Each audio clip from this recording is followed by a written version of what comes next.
Hello friend, आज आपको सामने नया शीर्षक के साथ, जिसका विद्रोही। इसमें एक लव स्टोरी है जो एक मिल नहीं पाते हैं। चलिए आगे स्टार्ट करते हैं कि आगे क्या होता है। आज 10 साल से जब्त कर रहा हूँ अपने इन नन्हे से हृदय में अग्नि का दहकता हुआ कुंडल छिपाए बैठा हूँ। संसार में कहीं शांति होगी, कहीं शौर तमाशे होंगे, कहीं मनोरंजन की वस्तुएं होगी। मेरे लिए तो अब यही अग्नि राशि है और कुछ नहीं। जीवन की सारी अभिलाषाएं इसी में जलकर राख हो गई है।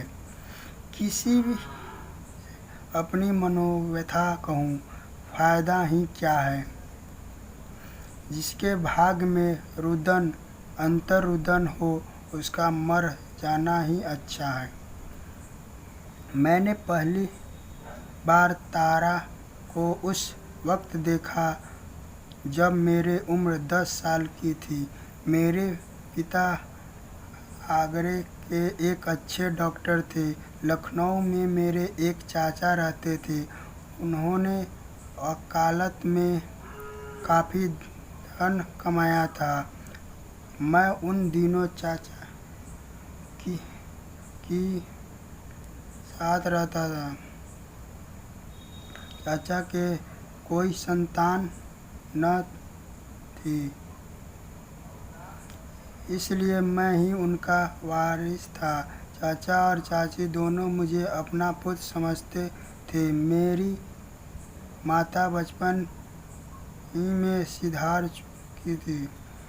मातृ स्नेह का जो कुछ प्रसाद मुझे मिला, वह चाची जी ही की भिक्षा थी। वही भिक्षा मेरे उस मातृ प्रेम से वंचित बालपन की सारी विभूति थी। चाचा साहब के पड़ोस में हमारी बिरादरी के एक बाबू साहब और रहते थे। वह रेलवे विभाग में किसी अच्छे ओहदे पर थे। 200-250 रुपये पाते थे। नाम था विमल चंद्र। तारा उन्हीं के पुत्री थी। उस वक्त उसकी उम्र 5 साल की होगी। बचपन का वह दिन आज भी आँखों में सामने है, जब तारा एक फ्रॉक पहने, बालों में एक गुलाब का फूल गुथे हुए मेरे सामने आकर खड़ी हो गई।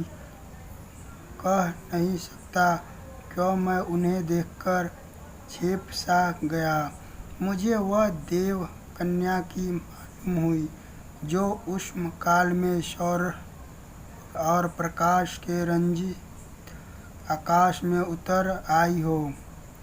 उस दिन से तारा अक्सर मेरे घर आती। उसके घर में खेलने की जगह नहीं थी। चाचा साहब के घर के सामने लंबा चौड़ा मैदान था, वहीं वह करती। धीरे धीरे मैं भी उसमें मायूस हो गया। मैं जब स्कूल से लौटता तो तारा दौड़कर मेरे हाथों से किताबों का बस्ता ले लेती। जब मैं स्कूल जाने के लिए गाड़ी पर बैठता तो वह भी आकर मेरे साथ बैठ जाती। एक दिन उसके सामने चाची ने चाचा जी से कहा, तारा को मैं अपनी बहू बनाऊंगी। क्यों कृष्णा, तू तारा से ब्याह करेगा? मैं मारो शर्म के बाहर भाग गया, लेकिन तारा वहीं खड़ी रही, मानो चाची ने उन्हें मिठाई देने का बुलाया हो।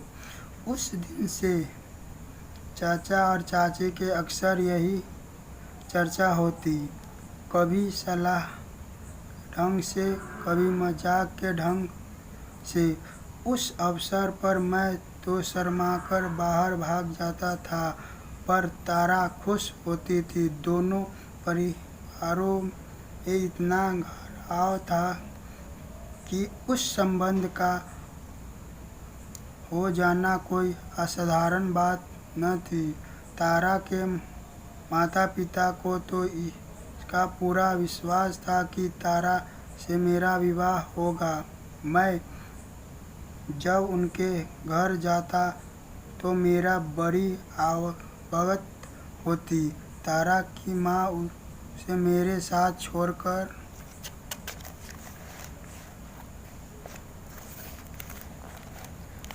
किसी बहाने से टल जाती थी। किसी को अब इस समय शक न था कि तारा ही मेरे हृदयश्री होगी।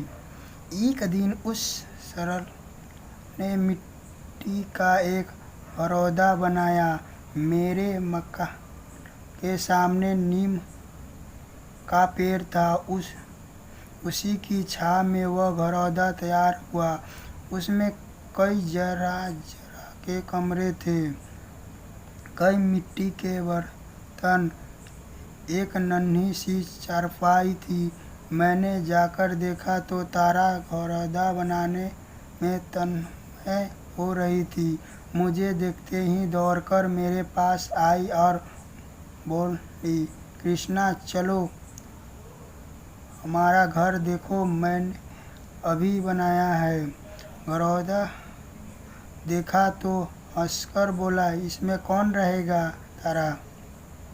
तारा ने ऐसे मुंह बनाया मानो यह व्यर्थ का प्रश्न था। बोली, क्यों, हम और तुम कहाँ रहेंगे? जब तुम्हारा विवाह हो जाएगा तो हम तो इसी घर में आकर रहेंगे।